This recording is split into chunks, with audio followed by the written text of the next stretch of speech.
Welcome to the CK Branding video series, a balance of mission and business and social enterprise marketing. We're here having a conversation with Fork and Spoon Homestyle Kitchen that is owned and operated by the HRDC, the Human Resource Development Council in Bozeman, Montana. We're here with Chelsea today, who'll be giving us a little insight to their business and mission. Thanks for joining us today, Chelsea. Thank you, Corinne. The HRDC's model and Fork and Spoon Homestyle Kitchen have a separate model.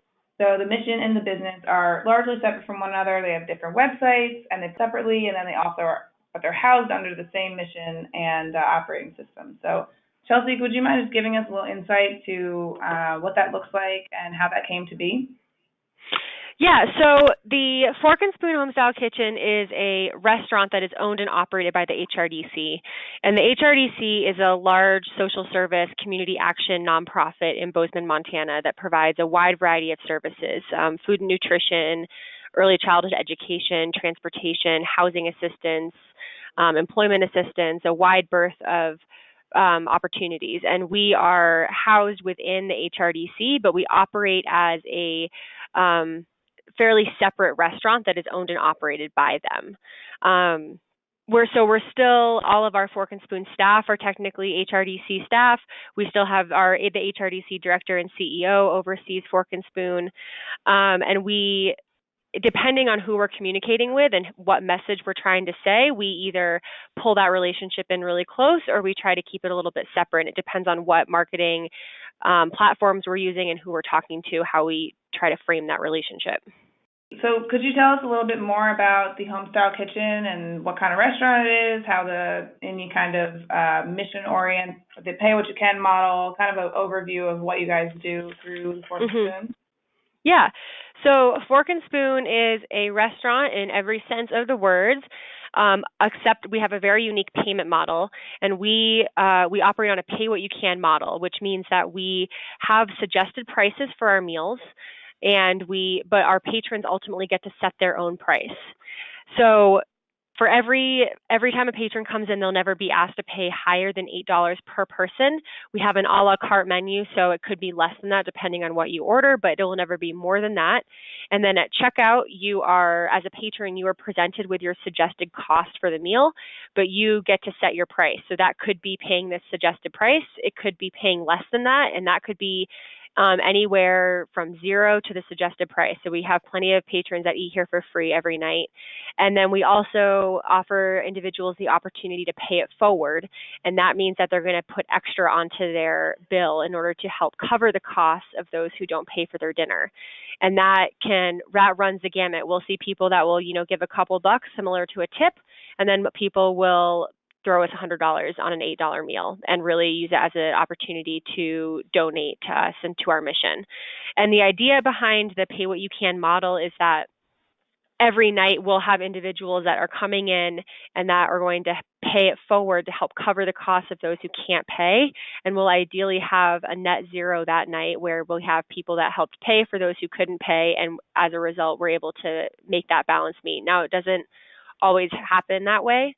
And some nights we earn money, and other times it costs us money to put out meal, but that's kind of the goal behind the pay what you can model.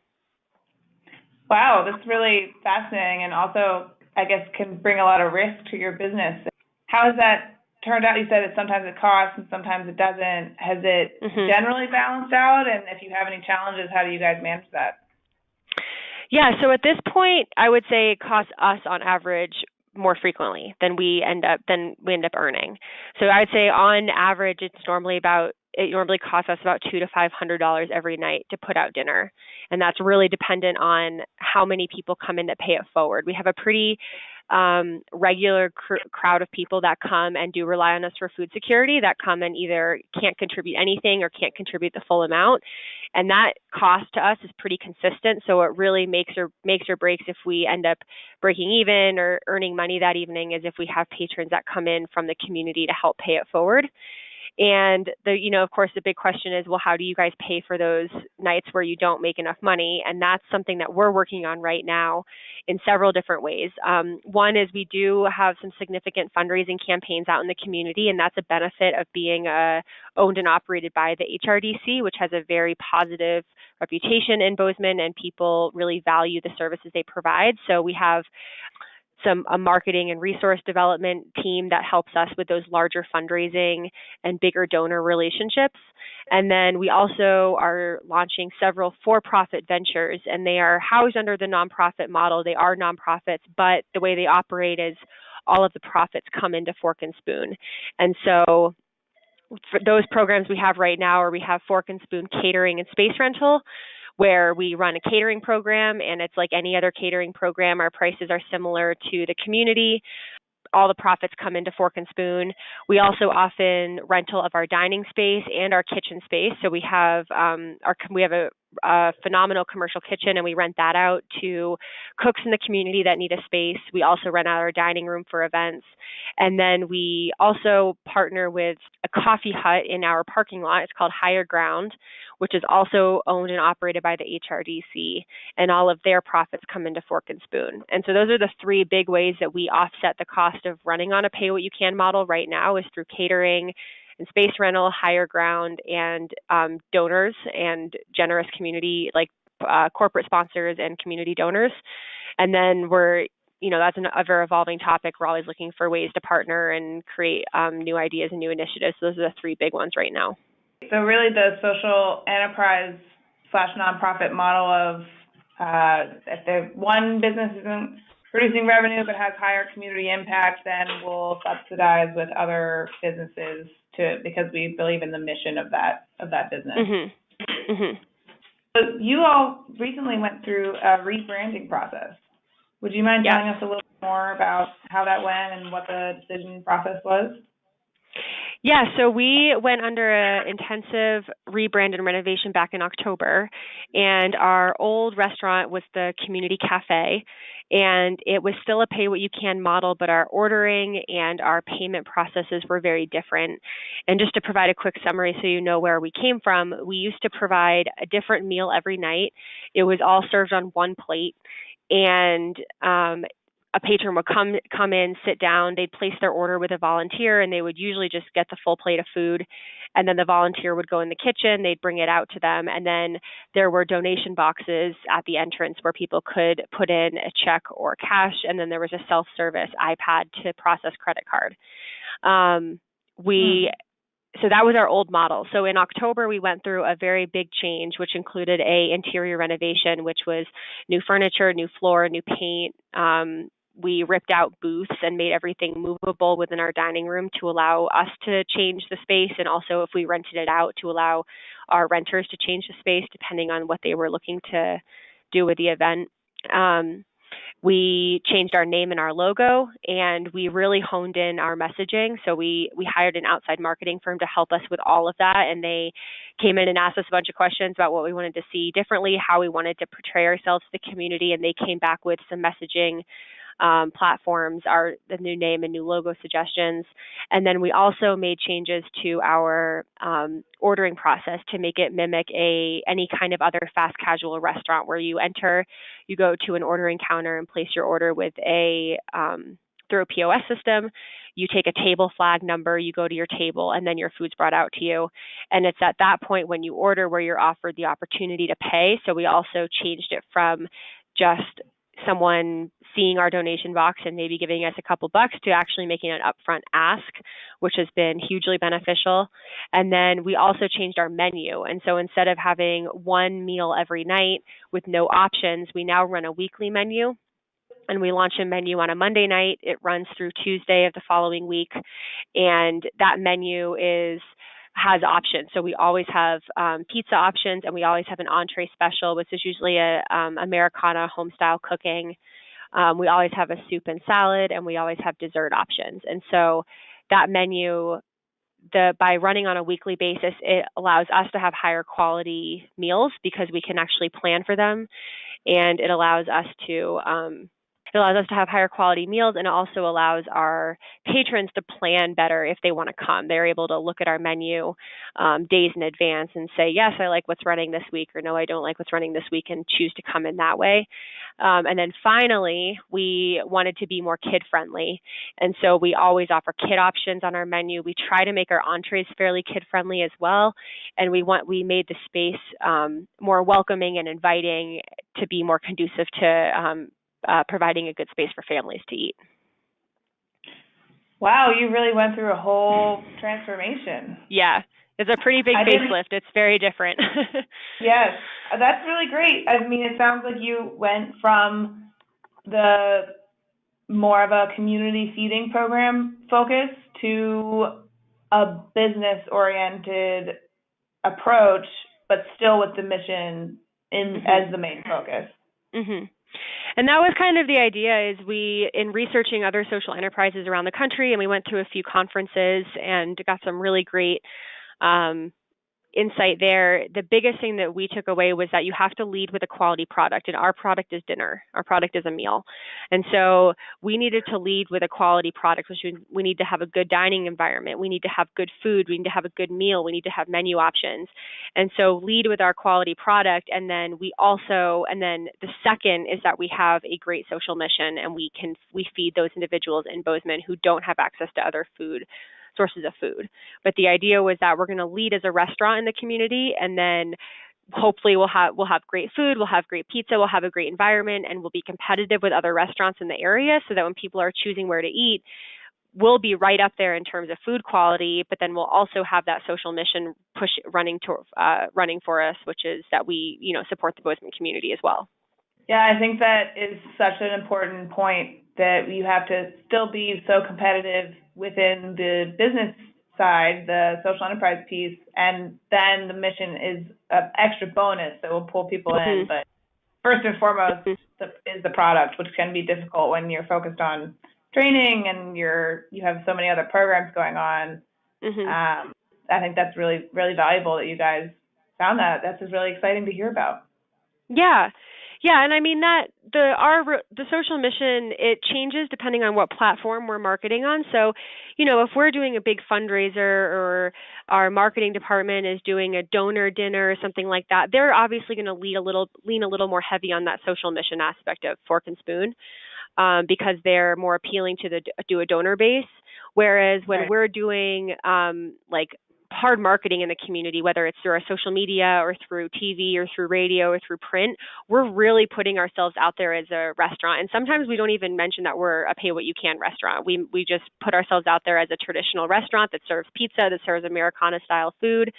And then we keep the social mission a little bit more back, because we want to present ourselves as a viable dining option to people that are just, perusing the paper for news and other opportunities. So it does depend on who we're talking to, how we talk about ourselves.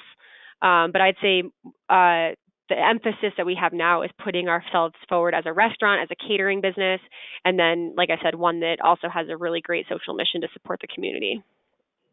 Yeah, definitely. It sounds like you're really honing in on that target audience and what they're looking for, what they're interested in. Yeah, that's great. One thing I wanted to talk about as well is your relationship with Higher Ground. You mentioned them a little earlier, and HRDC also does a barista training program through Higher Ground. Could you explain your relationship to one another? Yeah, so Higher Ground is also owned and operated by the HRDC. So like I said, a big community action nonprofit. They own and operate Higher Ground. They own and operate Fork and Spoon. They are located right in our parking lot. So they're right here.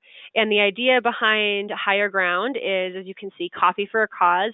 It's this idea that all of their profits come to support Fork and Spoon. So one of their big marketing slogans is every third cup of coffee helps buy someone in Bozeman a meal. Because basically after operation costs, every third cup of coffee comes into Fork and Spoon. It's the way that works out. And then they also are a workforce development site for youth who have barriers to employment.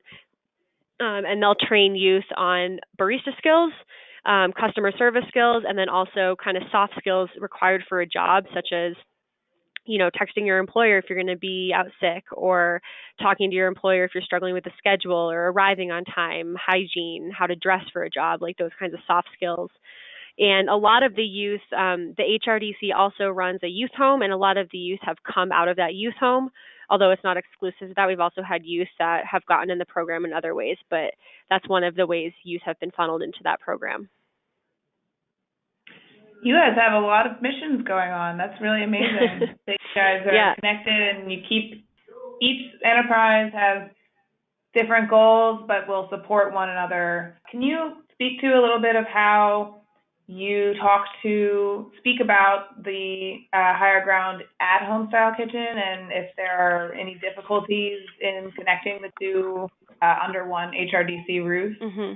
Public? Yeah, so we have struggled in that area, and I think that's partly because Higher Ground is very similar in that it puts itself forward as a coffee shop before its social mission. And they run a local Montana coffee, so they put themselves out as a local coffee hut that has a social mission behind it. Like I said, coffee for a cause is their main slogan.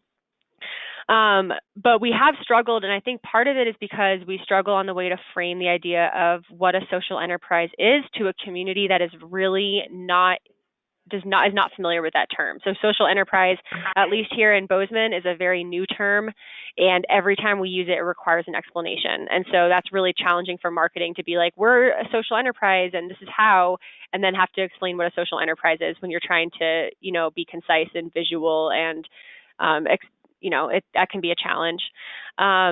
I'd say the biggest way Higher Ground kind of markets themselves for us is they market themselves as coffee for a cause, and they market the fact that every third cup of coffee comes into Fork and Spoon.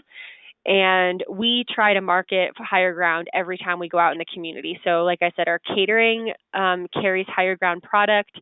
Every time I do any kind of community outreach, whether it's a presentation or going into the university or talking to businesses, I always mention that the best ways to support Fork and Spoon are to either come eat dinner at Fork and Spoon, choose us for catering, or visit Higher Ground. So I try to bring in Higher Ground as well every time I can. And then we've talked about other ways to collaborate, whether it's at events or whether it's like cross-marketing. We do a lot more social media cross-marketing than we used to, and we try to really play that up a lot. But it has been a challenge for sure in trying to tell the community, like, not only that we're related, but how we're related, and how going and buying coffee or a latte at Higher Ground actually supports feeding people in Bozeman. Like, it is a hard connection to make, even though it seems simple. It's hard when you're trying to work with limited words or do an advertisement in 30 seconds. It's a challenging message to explain. Yes, I think that you'll have a lot of people who feel the same way, because we feel that way at Kyle's Kitchen, since we have so many buzzwords of we are a network of food service, job training, social enterprises, and what does that mean? And social enterprise is still such a new concept, like you said, that it can be difficult to really grasp when you're new to it. So I definitely sympathize, and I do think that it is part of our mission and our responsibility to find ways to communicate it, but it can be so challenging. So that's it's great that you're able to cross promote between the two, so that both can be seen as one unit and have the social mission of HRDC among them all, and people really know how to support both of you at the same time. Yeah, and we're trying to get better about using the word social enterprise more frequently. I'll put out in my social media plan, at least once a month, if not more, I put out a post just straight up explaining what a social enterprise is. Higher Ground has started to do that more frequently. Anytime we're giving any kind of public presentation or engaging with the community, we always talk about what a social enterprise is. And we're trying to lead more with the idea that Fork and Spoon is a social enterprise restaurant, and we're a social enterprise by providing a pay-what-you-can meal, and we fund it through all of these different through catering, through Higher Ground, through all these different ways, and trying to really be clear about that. So we're trying to use the word more frequently and really build up an understanding of what that means in the community. But it takes a lot to to get people on board. And every time, there's new groups every day to talk to that have never heard about it before. So it's a process, but we're trying to be more consistent about it. Yeah, I think that's just what it takes. It's just repetition and bringing the word out. That's funny that you mentioned that, because I just posted what is social enterprise post the other day, because I came to the realization that aside from members and potential members that I'm talking to on social, there are likely a lot of people who don't know what social enterprise is. So that's part of our mission, is to build some awareness around this model and about what we're all doing. Yep. Great. Well, thank you so much for taking time to talk with us. I really appreciate all your thoughts, and I'm excited to continue to watch Fork and Spoon grow. Yeah, thanks, Corinne. I appreciate the opportunity to share with you. Yes, thank you. Up next, we're going to be talking with Appetite for Change on a multi-program approach. We'll see you then.